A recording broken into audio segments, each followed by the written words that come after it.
Hello friends, आज के इस वीडियो में हम लोग बात करने जा रहे हैं प्राचीन काल में कैसा था अखंड भारत। क्या फिर से बन सकता है भारत अखंड? तो आइए जानते हैं। हरिद्वार में 13 अप्रैल को हुए एक कार्यक्रम में आरएसएस प्रमुख मोहन भागवत ने अगले 15 साल में अखंड भारत बनने की बात कही है। उनके इस बयान के बाद एक बार फिर से अखंड भारत पर बहस चल पड़ी है। आखिर कैसा था प्राचीन काल में अखंड भारत और क्या अब यह संभव है, हो सकता है भारत फिर से अखंड भारत बन सकता है? हाँ या ना, हमें कमेंट में जरूर बताना।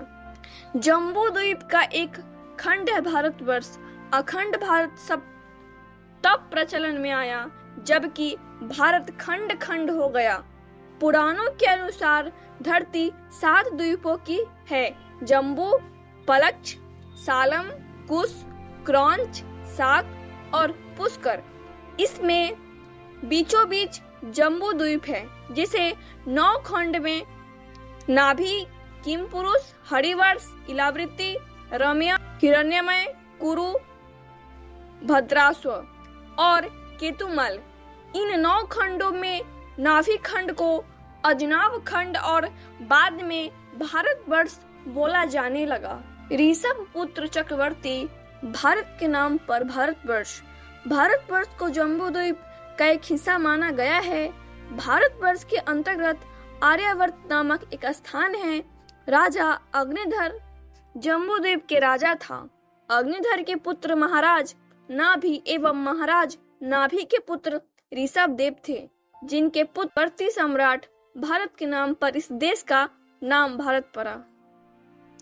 फ्रेंड्स, अब बात करते हैं प्राचीन भारत की सीमा के बारे में। चक्रवर्ती सम्राट भारतवर्ष की सीमा प्राचीन काल में भारत की सीमा ईरान, अफगानिस्तान, हिंदू कुश से लेकर अरुणाचल तक और कश्मीर से लेकर श्रीलंका तक था। कुछ विद्वान दूसरी और अरुणाचल से लेकर इंडोनेशिया, मलेशिया तक सीमा होने का दावा भी करते हैं। इस संपूर्ण क्षेत्र में 18 महाजनपदों के सम्राटों का राज था, जिसके अंतर्गत सैकड़ों जनपद और उप जनपद थे। मार्कंडेय पुराण के अनुसार संपूर्ण भारत के पूर्व, पश्चिम और दक्षिण की ओर समुद्र है, जो कि उत्तर में हिमालय के साथ धनुष जया की आकृति को धारण करता है। दोस्तों, अब बात करते हैं चाणक्य के काल में भारत कैसा था। युधिष्ठिर के शासन के बाद आचार्य चाणक्य के मार्गदर्शन में 1321 से 22 ईसा पूर्व बिखरे हुए भारत को मिलाकर एक अखंड भारत का निर्माण चंद्रगुप्त मौर्य ने किया था। इसके बाद उत्तर में सम्राट हर्षवर्धन और दक्षिण में पुलकेशिन द्वितीय के शासन में भारत की सीमा संपूर्ण अखंड भारत का हिस्सा थी। दोस्तों, आइए अब जानते हैं कि भारत खंड खंड कैसे हुआ। पहला है ईरान और अफगानिस्तान। कहते हैं कि ईरान पहले पारस्य देश था, जो कि आर्यों की एक शाखा ने ही स्थापित किया था। प्राचीन गंधार और कंबोज के हिस्सों को ही आज अफगानिस्तान कहा जाता है। उक्त संपूर्ण क्षेत्र में हिंदू शाही और पारसी राजवंश का ही शासन था। फिर 7वीं सदी के बाद यहाँ पर अरब और तुर्क के मुसलमानों ने आक्रमण करना शुरू किए और 870 ईस्वी में अरब सेनापति याकूब एलेस ने अफगानिस्तान को अपने अधिकार में कर लिया था।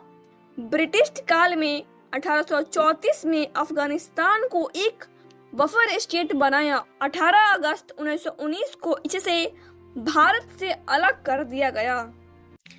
सिंध पर ईस्वी सन 638 से 711 ईस्वी तक के 74 वर्षों के काल में 9 खलीफाओं ने 15 बार आक्रमण किया और अंततः हिंदू राजा दाहिर 679 ईस्वी के कत्ल के बाद इसे इस्लामिक क्षेत्र बना दिया।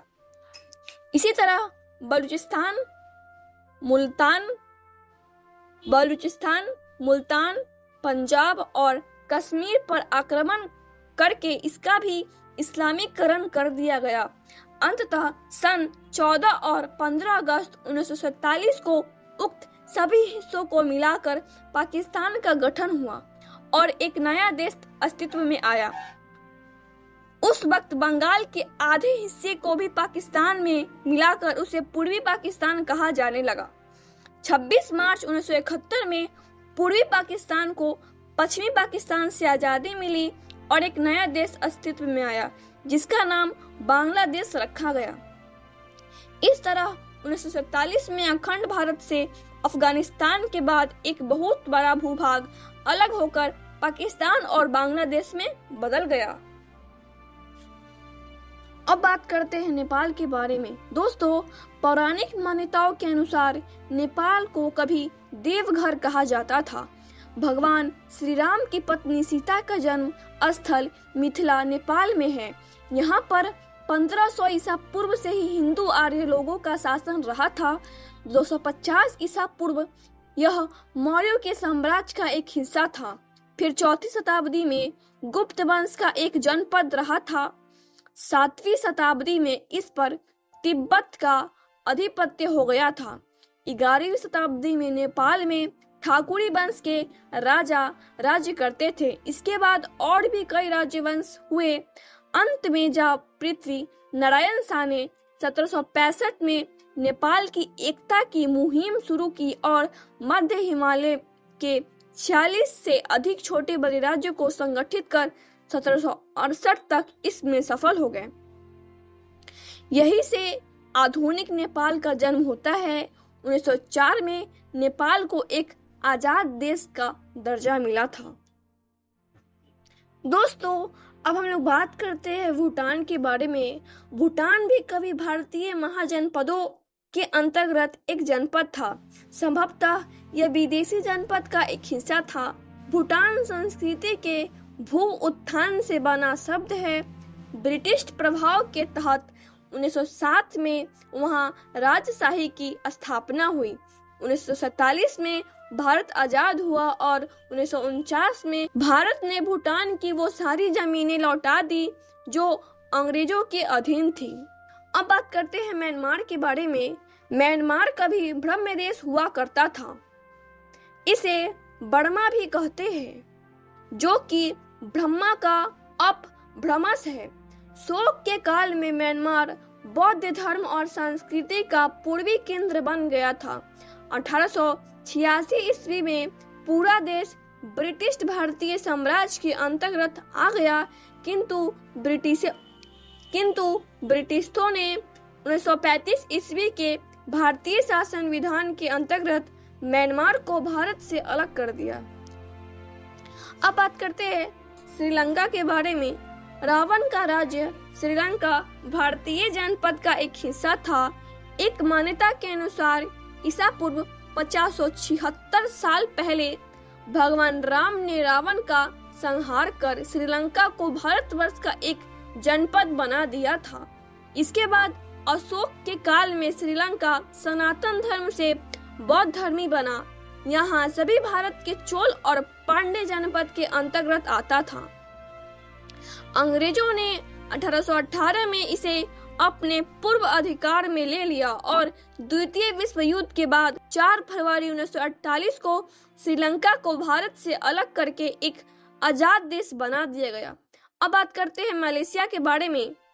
वर्तमान के मुख्य 4 देश मलेशिया, इंडोनेशिया, थाईलैंड और वियतनाम और कंबोडिया प्राचीन भारत के मलय प्रायद्वीप के जनपद हुआ करते थे। भारत आजाद हुआ तब अंग्रेजों में मलेशिया के हिस्सों को भारत का हिस्सा नहीं मानते हुए इसे अपने ही पास रखा और बाद में मलेशिया को अंग्रेजों ने 1957 में एक आजाद देश बना दिया। अब बात करते हैं सिंगापुर के बारे में। सिंगापुर मलय महाद्वीप के दक्षिणी सिरे के पास छोटा सा द्वीप है। हालांकि यह मलेशिया का ही हिस्सा था। विवाद और संघर्ष के बाद 9 अगस्त 1965 को सिंगापुर एक स्वतंत्र गणतंत्र बन गया। बात करते हैं थाईलैंड के बारे में। थाईलैंड का प्राचीन भारतीय नाम सयाम देश है। सन 1238 में सुखोथाई राज्य की स्थापना हुई, जिसे पहला बौद्ध थाई राज्य माना जाता है।